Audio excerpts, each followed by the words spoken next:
testimonio de la palabra de Dios y del testimonio de Jesucristo y de todas las cosas que ha visto. Fíjense que Juan, según este texto, tenía el testimonio de Jesucristo, porque era profeta. El Espíritu Santo habló a Juan en cuanto a Jesús, y Juan ahora imparte el mensaje que le dio el Espíritu Santo en cuanto a Jesús a la iglesia. Por eso se le llama el testimonio de Jesús, porque el profeta testifica o enseña en cuanto a Cristo Jesús. Y es el espíritu de profecía, porque el Espíritu Santo es el que da el don de profecía para exaltar al Señor Jesús. Ahora, en el epílogo del libro de Apocalipsis encontramos nuevamente la idea de que este libro de Apocalipsis es el testimonio de Jesús. Noten lo que dice Apocalipsis, el capítulo 22 y el versículo 16. Apocalipsis 22 y el versículo 16. Aquí está hablando Jesús.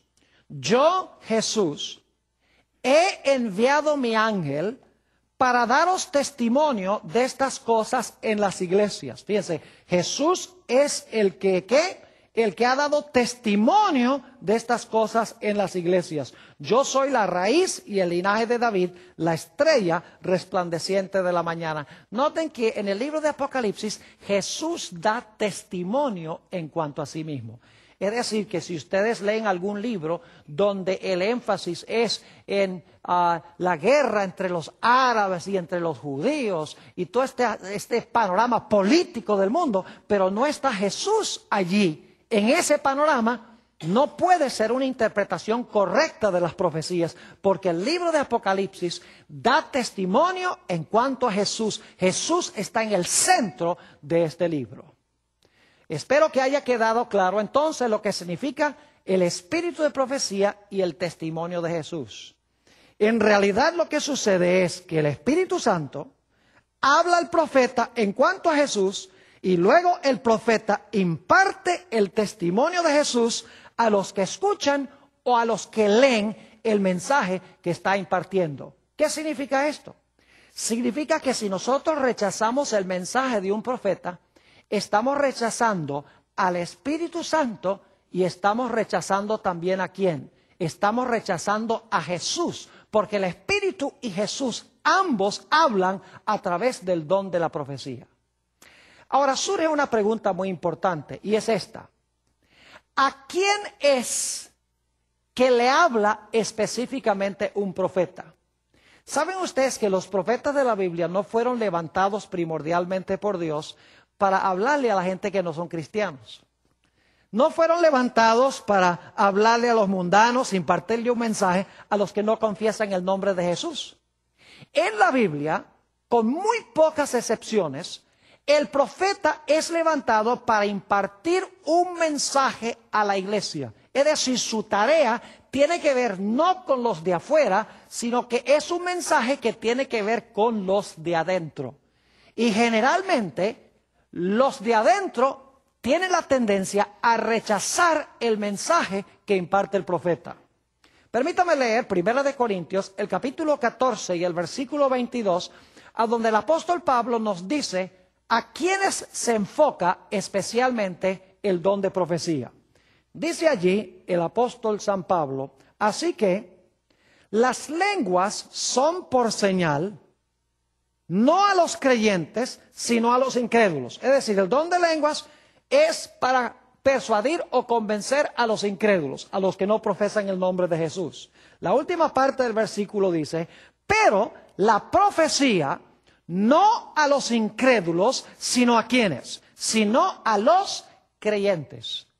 Ahora, lo interesante es que cuando uno examina la Biblia y estudia en cuanto a los profetas que fueron enviados al pueblo de Dios, casi en todos los casos el pueblo rechazó el mensaje del profeta.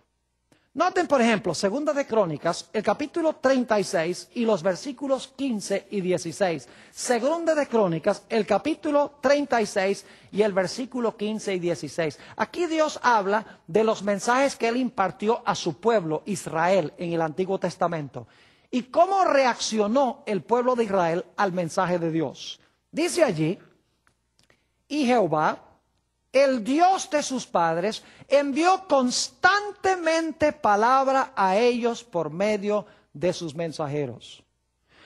Y ahora, ¿por qué fue que Dios mandó mensajes a través de estos mensajeros especiales? Dice, porque Él tenía misericordia de su pueblo y de su habitación. Noten que los mensajes de los profetas son por misericordia de Dios a su pueblo.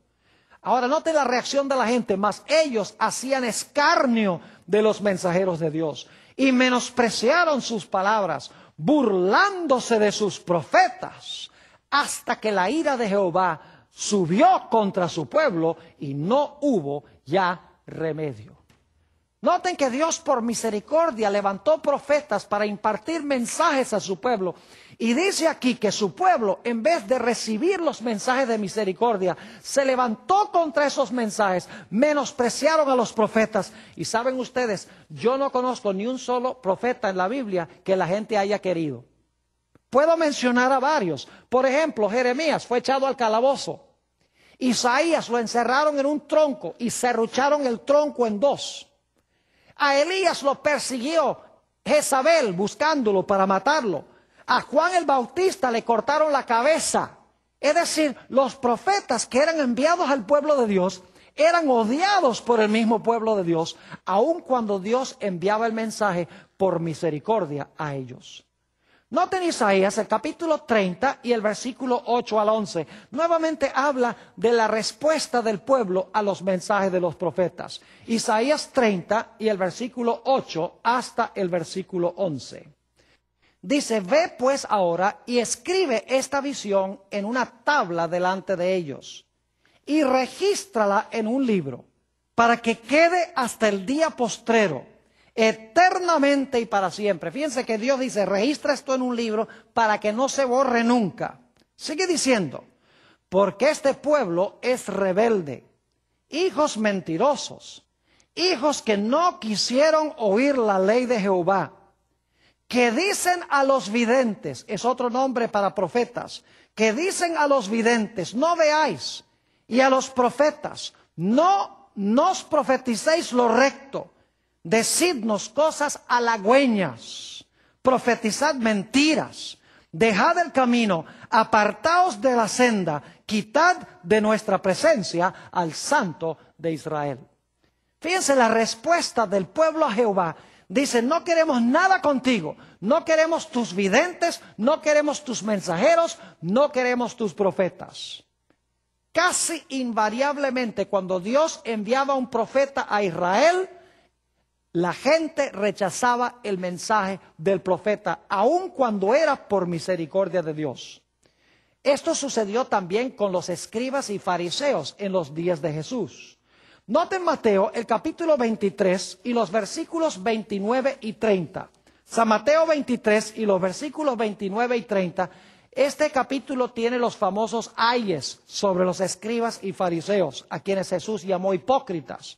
Dice allí, ay de vosotros, escribas y fariseos hipócritas, porque edificáis los sepulcros de los profetas y adornáis los monumentos de los justos. Y decís, si hubiésemos vivido en los días de nuestros padres, no hubiéramos sido sus cómplices en la sangre de los profetas. Es decir, en los días de Jesús, los escribas y los fariseos estaban diciendo, esa gente del Antiguo Testamento que mataba a los profetas, si nosotros hubiéramos vivido allá, nunca hubiéramos matado a los profetas. Y sin embargo, ya para este tiempo estaban haciendo planes de matar a Jesús. Es decir, tenían el mismo espíritu que el pueblo que mató a los profetas en el Antiguo Testamento. Es cosa muy seria rechazar el mensaje de un profeta. Quiero que notemos lo que nos dice el libro de Apocalipsis, el capítulo 1, y vamos a leer los versículos 1, 2 y luego el versículo 4. Dice allí en Apocalipsis 1, versículo 1, 2 y 4 lo siguiente. La revelación de Jesucristo que Dios le dio